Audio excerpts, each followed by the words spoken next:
Clay or hard court? Hardcourt. Forehand or backhand? Backhand. Would you rather win 6-love or after saving match points? After saving match point. The GOAT just bowed down to a 20-year-old Filipina, and the WTA will never be the same again. Let's be honest with each other for a second. You do not get Novak Djokovic's attention easily. This is a man who has won 24 Grand Slam titles, dominated 3 decades of professional tennis, and watched countless rising stars come and go like waves crashing against the shore. The greatest player in the history of this sport does not hand out compliments freely. He does not pause in the middle of a press conference and voluntarily bring up a 20-year-old girl who isn't even in his draw. He doesn't do that. Except apparently, when it comes to Alexandra Eala of the Philippines, he absolutely does. What is happening right now in women's tennis is not just a feel-good story. It is not just a heartwarming tale about a young girl from Manila who learned to hit a tennis ball. This is something far bigger, far more seismic, and if you have been sleeping on Eala, this is your wake-up call because even Novak Djokovic cannot stop talking about her. Let's rewind to the 2026 Australian Open. The tournament began with a record-shattering 101,696 spectators flooding Melbourne Park on opening day. Records are nice. Records are celebrated. But what truly caught the eye of every legend in that building was not the sheer number of people.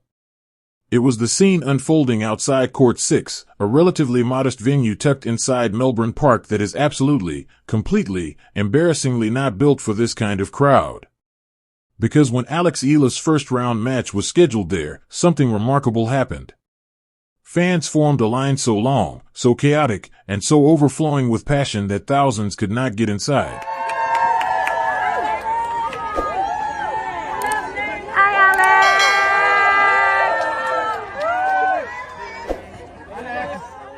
They were left watching on big screens outside the venue because there simply was not enough space. The line stretched so far and with such intensity that the tournament's own social media accounts had to publicly acknowledge it, promising to consider bigger courts for Eala in the future. Think about that. The Australian Open, one of the 4 most prestigious tennis tournaments on the planet, had to publicly admit they miscalculated the star power of a 20-year-old from the Philippines. That does not happen with just any player. That does not happen with most established stars. That happened because of Eala. And that is the moment Novak Djokovic looked up and paid full attention. He didn't have to say a word about her. No journalist put a gun to his head and demanded a quote about the young Filipina. He volunteered it. He brought her up at his own press conference because she was the talk of the entire tournament, and he knew it, and he wanted the world to understand what he was witnessing.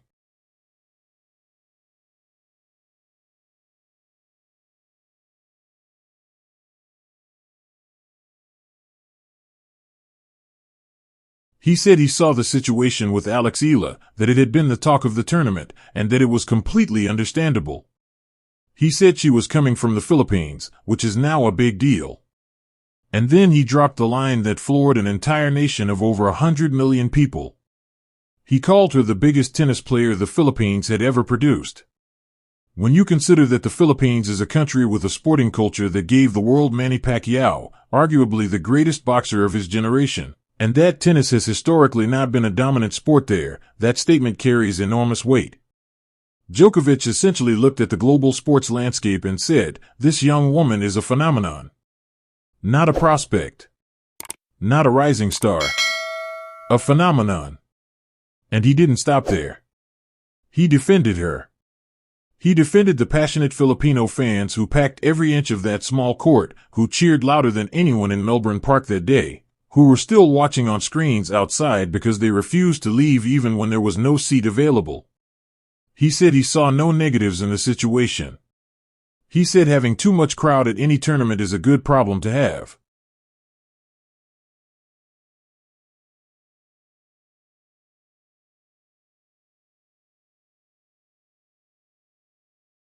He said every tournament in the world wants record-breaking attendance and ticket sales. He was essentially telling the world that what Eala brings to professional tennis is not a disruption. It is a gift. It is exactly what this sport needs. If you needed any further proof that Eala's story is operating on a completely different level to most tennis narratives, consider what happened at the 2026 Laureus World Sports Awards in Madrid, one of the most glamorous nights in all of global sport, held just days before the Madrid Open began. Alex Eala walked that red carpet in a stunning Filipina gown, a soft cream dress with a detachable bolero adorned with butterfly sleeves, her hair in soft wavy curls, her jewelry perfectly chosen, looking like she had been attending events like this her entire life. The WTA's own social media shared her red carpet moment because she absolutely commanded that room. And then she posted a selfie on her Instagram story between Novak Djokovic and Olympic gold medalist Eala Gu with a caption that said simply, "Sandwiched between greatness." That caption said everything about where Alex Eala now stands in the conversation.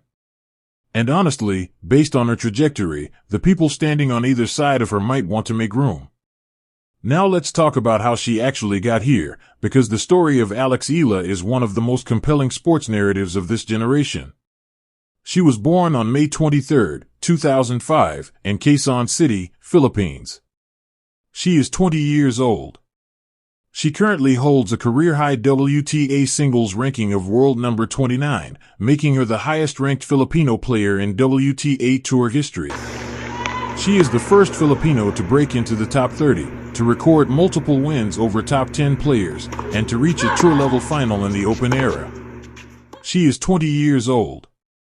The journey to this point began in Mallorca, Spain, at the Rafael Nadal Academy, one of the most elite training environments in professional tennis. She excelled in the junior ranks, winning a junior Grand Slam title at the 2022 U.S. Open. But the professional game is a different beast, and making the leap from junior standout to legitimate WTA force is something that humbles even the most gifted players. For Eala, that leap happened in the most dramatic fashion imaginable. She arrived at the 2025 Miami Open as a wildcard, ranked 140th in the world.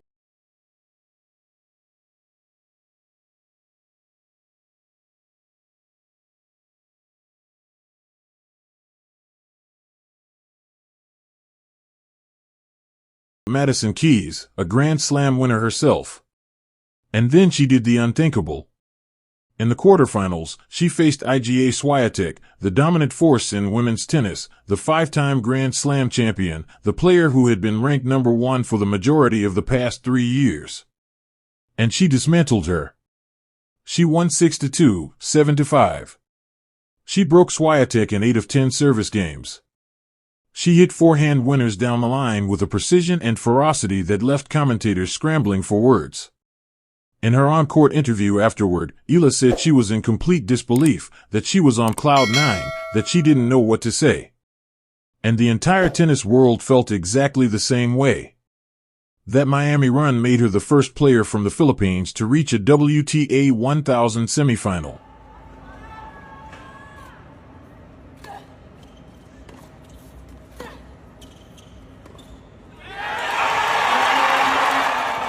It made her the first Filipino to crack the top 100 of the WTA rankings. And it ignited something far larger than a tennis ranking. It ignited a nation. Back in the Philippines, the scenes were extraordinary. Millions of people who had never watched a single tennis match in their lives were suddenly glued to screens at 4 a.m, screaming at television sets, following every point. Tennis had never had a Filipino icon before. Now it did. Into 2026, she has continued to build. She reached the semifinals in Auckland. She reached the quarterfinals in Abu Dhabi. She reached the quarterfinals in Dubai. She advanced to the round of 16 in Indian Wells. She climbed to a career-high world number 29.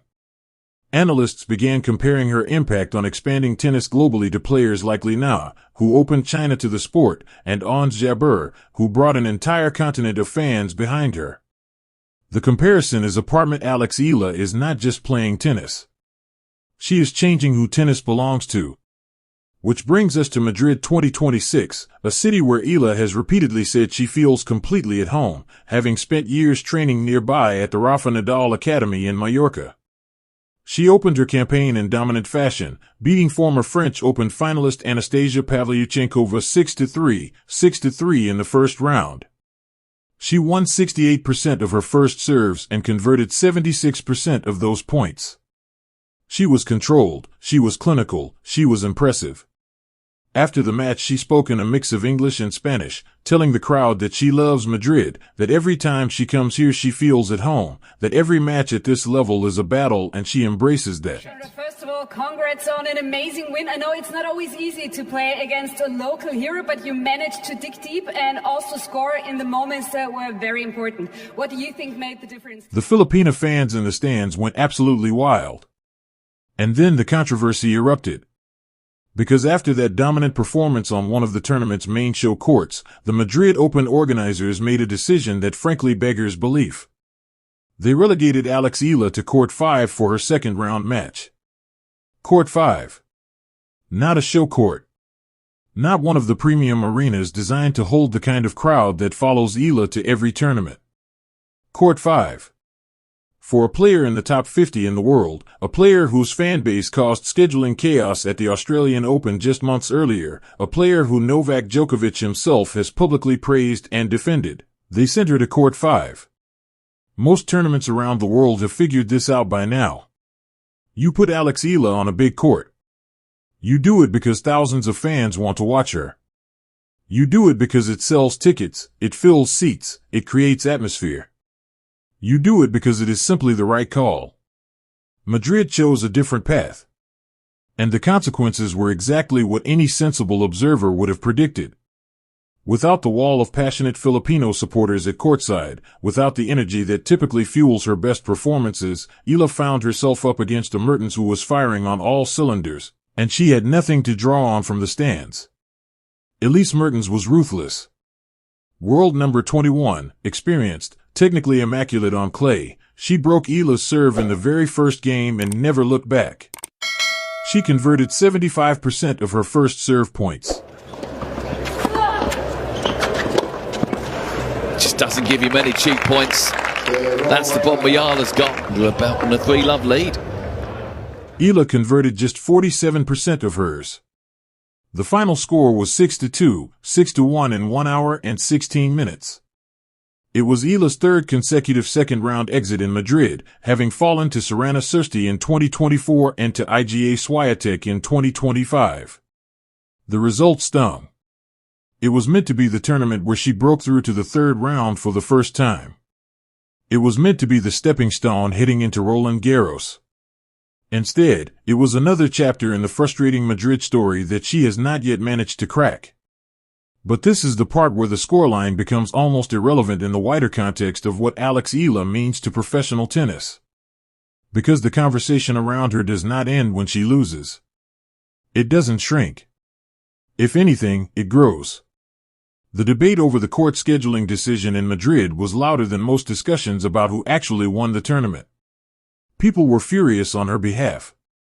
The contrast between the enormous crowd she commands and the tiny court she was assigned became a symbol of something that the WTA and tournament directors need to address urgently.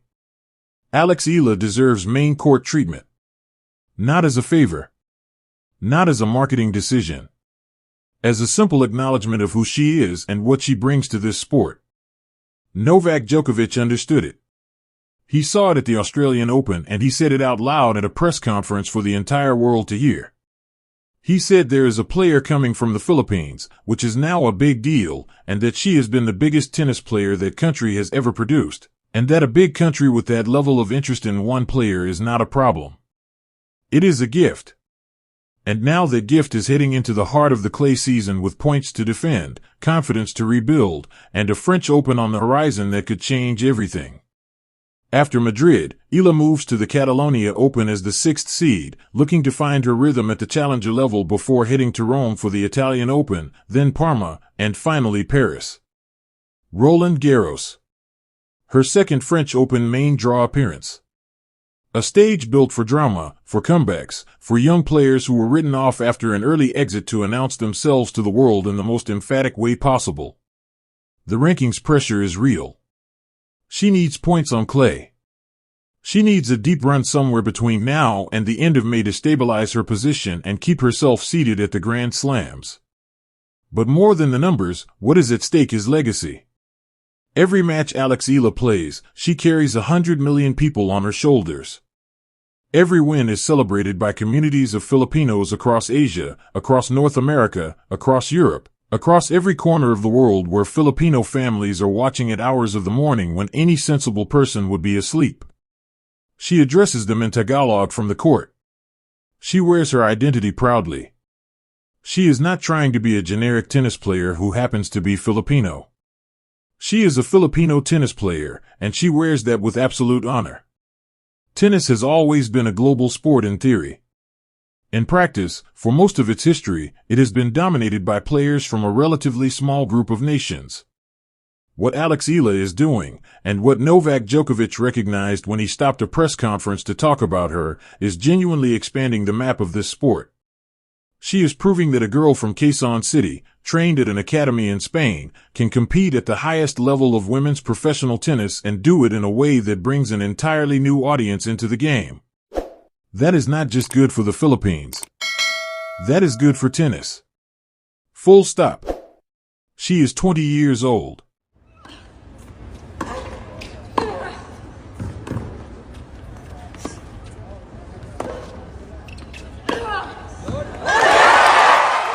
She turned 20 in May of last year. She is years ahead of her. She has a forehand that top 10 players fear. She has a competitive fire that Novak Djokovic himself saw fit to acknowledge publicly. She has a fan base that causes crowd chaos at Grand Slams. And she has a French Open to play. The clay season is not over for Eala. Not by a long shot.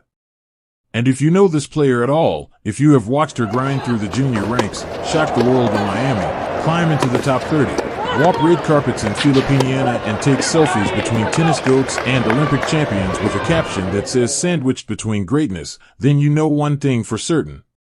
She is not done. She is just getting started. This is Court Vision Plus, and if you are watching this and you are not yet subscribed, now is the time. This channel covers the stories that actually matter in professional tennis, the storylines that go beyond the scoreline, the players who are changing this sport from the inside out. Hit that like button right now if you believe Eala is going to be a top 20 player before this year is over. Drop a comment below and tell us, do you think the Madrid Open organizers owe Eala an apology for that Court 5 decision? And subscribe so you do not miss a single video as we head deeper into the clay season, toward Roland Garros, toward the biggest stages this sport has to offer. Eala has a point to prove. And we will be here for every moment of it. See you in the next one. 3 games. How do you feel now? I feel great now. Yeah, I told myself to keep fighting, and I was still in the match. So